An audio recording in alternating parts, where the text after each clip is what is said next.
मिले नहीं, इसलिए उन्होंने अपने अज्ञान सोच के आधार पर सब फाइनल कर दिया कि पाप कर्म का नाश होए को ना।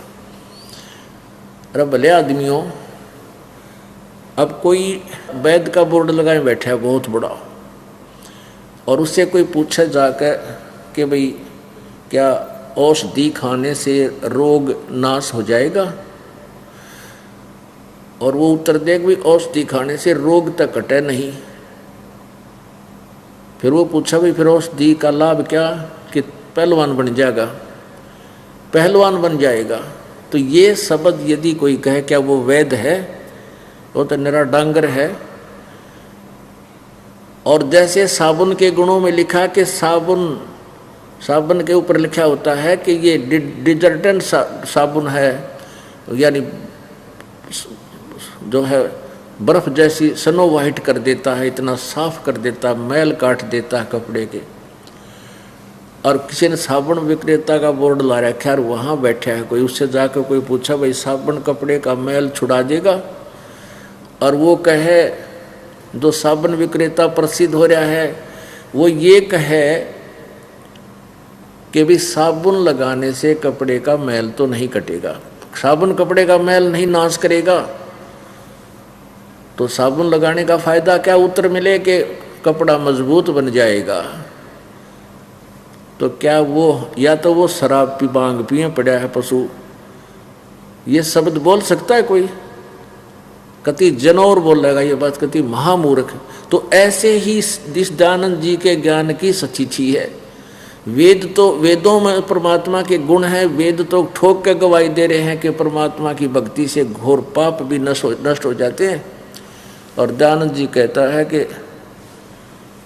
परमात्मा की उपासना से पाप ना कटे हैं, और के लाभ होगा कि परब्रह्म से मेल और उसका साक्षात्कार हो जाएगा। अरे 154 पृष्ठ पर धन्यों का है वो निराकार है, 155 पर उसने साकार बताया। अतिरिक्त कोई विधान है इस व्यक्ति का, कोई सिद्धांत है? क्योंकि इनको इसने कह का भी नहीं बेरा था भक्ति के बारे में। अध्यात्म ज्ञान कति -0 था इसका। और ऐसा ही, और इतना समय नहीं है हमारे पास, और समय समय पर आपको दिखाते रहेंगे।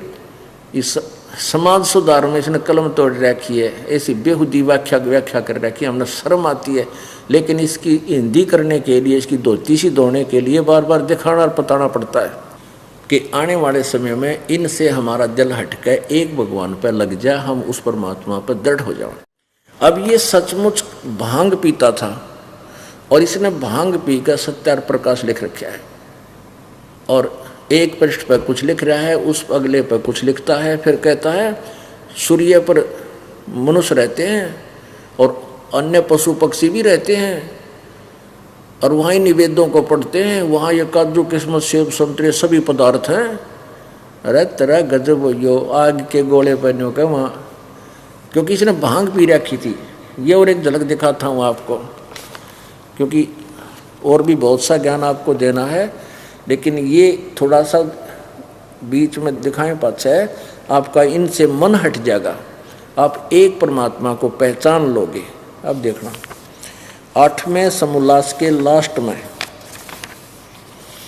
ये देखिएगा, ये है 8वां समोल्लास, और इसके 197-98 पृष्ठ पर, 197 पर क्या लिखा है। प्रश्नकर्ता ने प्रश्न किया, सूर्य चंद्र तारे क्या वस्तु हैं, और उनमें मनुष्य आदि सृष्टि है वा नहीं। अब मनुष्य आदि का अर्थ होता मनुष्य भी, और ये डांगर ढोर पशु पक्षी सारे जीव जंतु आदि ये सारे हैं या नहीं। तो स्वामी जी कहते हैं, उत्तर देता है महर्षि दयानंद जी कि ये सब भूगोल लोक, और इनमें मनुष्य आदि प्रजा भी रहती है। यानी किस पे? सूर्य चंद्र तारे, इन सब के ऊपर। आगे डिफाइन किया है कि पृथ्वी जल अग्नि वायु आकाश चंद्र नक्षत्र सूर्य इनका वसु नाम इसलिए है कि इन्हीं में सब पदार्थ और प्रजा बसती है, और ये सब को वसाते हैं। इस जिसलिए वास के निवास के घर हैं, इसलिए सूर्य और ये सूर्य आदि सारे निवास करने के घर हैं, वहाँ रहने के हैं। इसलिए इनका नाम वसु है। जब पृथ्वी के समान सूर्य चंद्र नक्षत्र वसु हैं तो पश्चात उनमें इसी प्रकार प्रजा के होने में क्या संदेह है। जब सूर्य का नाम वसु लिख रखा है शास्त्रों में तो फिर न कहीं इस पर यह मनुष्य की पृथ्वी की तरह है, सारे मनुष्य और सब कुछ ना हो तो फिर क्या संदेह है इसमें। और जैसे परमेश्वर का ये छोटा सा लोक मनुष्य आदि सृष्टि से भरा पड़ा है हुआ है, तो क्या ये सब लोग शून्य होंगे। परमेश्वर का कोई भी काम निष्प्रयोजन नहीं होता। इतने असंख्य लोकों में मनुष्य आदि सृष्टि न हो तो सफल कभी हो सकता है। इसलिए सर्वत्र मनुष्य आदि सृष्टि यानी सूर्य पर भी मनुष्य आदि सभी पशु पक्षी जीव जंतु हैं, ये घोड़े गाय भैंस सारे हैं। आगे देखो, अब आगे क्या कहता है इस पर, ये सारे काजू किस्मत सेब संतरे और ये गेहूँ चने भी हैं। देखना, दाता परमात्मा ने जिस प्रकार सूर्य चंद्र दहो पृथ्वी अंतरिक्ष और तत्तर सत और वहाँ पर तत्तर सत माने वहाँ पर स्थित सुख विशेष पदार्थ माने ये काजू किस्मत सेब संतरे आम और वह गेहूँ चने ये सारे सुख पदार्थ और जल और पदार्थ पूर्व काल में रचे थे, वैसे ही पूर्व कल्प में वैसे ही इस कल्प अर्थात इस सृष्टि में रचे हैं और सब लोक लोकांतरों में भी बनाए हैं, भेद किंचित मात्र नहीं। यानी ये पृथ्वी सूर्य के ऊपर ये सब सुख विशेष पदार्थ हैं जो पहले रचे थे, भी ऐसे ही बनाए हैं। सेब संतरे काजू झरने बह रहे हैं, दरिया बहती है वहाँ पर सूर्य पर। जिन वेदों का इस लोक में प्रकाश है उन्हीं वेदों का उन लोकों में भी प्रकाश है वा नहीं।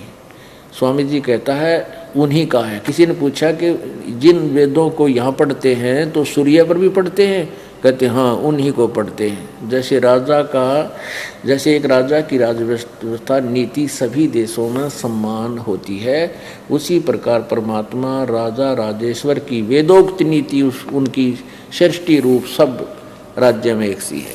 वाह रे दयानंद जी, वाह रे वो मेरे सीधे कुड़ती पहुँच गया। उनका सूर्य पर इसी प्रकार सारे पदार्थ हैं और इन्हीं वेदों को पढ़ते हैं वहाँ पर सूर्य पर। अरे तेरा कि भाई चांद पे कोई आदमी ना सारा ढूंढ लिया, सूर्य पर आग के घोड़े पर है, चांद पे भी लिख देता मान लेते कोई बात ना, कोई नहीं जिक्र में लेते हम इस बात ने, तो सूर्य पे लिख रखा गड़े। ये देखो अब यूँ भांग पिया करता, ये देखना, ये इनकी आत्मकथा है, स्वयं अपने हाथ से लिखी हुई महर्षि दयानंद की आत्मकथा। और देखो स्वामी जी का डिठोरा किसा बना रखा हो तो रोग जो देख। अब इसको देख कर यूँ सोचा बस यूँ तो सारा सब कुछ ही सन ठा रखा था छान सी। अब देखो आत्मकथा दयानंद सरस्वती, प्रकाशक है वैदिक पुस्तकालय दयानंद आश्रम केसरगंज अजमेर से।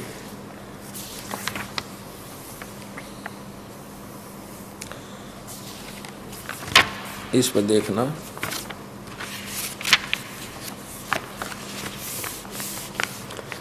ये प्रश्न नंबर 22 पे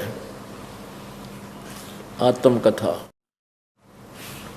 तत्पश्चात जिस वस्तु की खोज में था उसके अर्थ आगे को चल दिया। अपने हाथ से लिखिए इसने, ये एक पत्र लिखा था।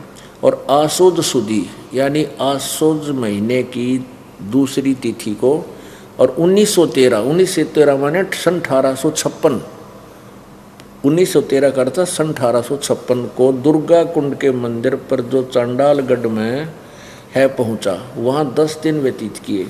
वहाँ मैंने चावल खाने सर्वथा छोड़ दिए, केवल दूध पर अपना निर्वाह करके दिन रात योग विद्या के अध्ययन और अभ्यास में तत्पर रहा। दुर्भाग्यवश वहाँ मुझे एक बड़ा दोष लग गया, अर्थात भांग पीने का स्वभाव हो गया। अरे वाह दयानंद जी।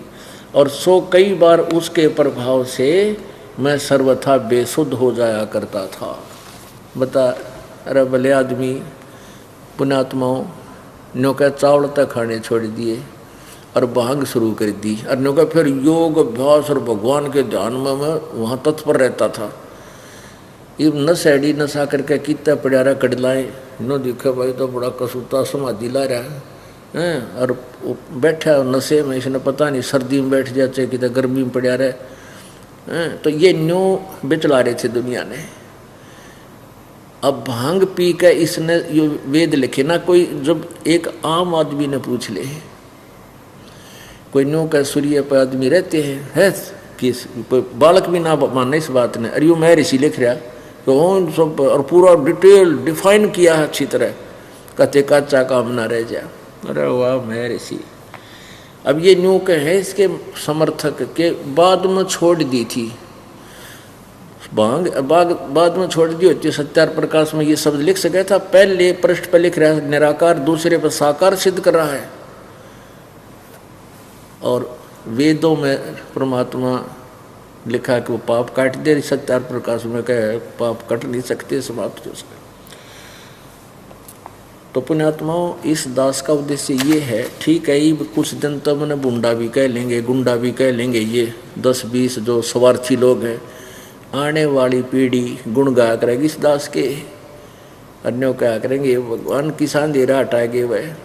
और जो आज हमारा विरोध कर रहे हैं इनको कंस और हिरण्यकशिपु की कैटेगरी में गिना जाया करेगा, ये याद रख लेना इस बात।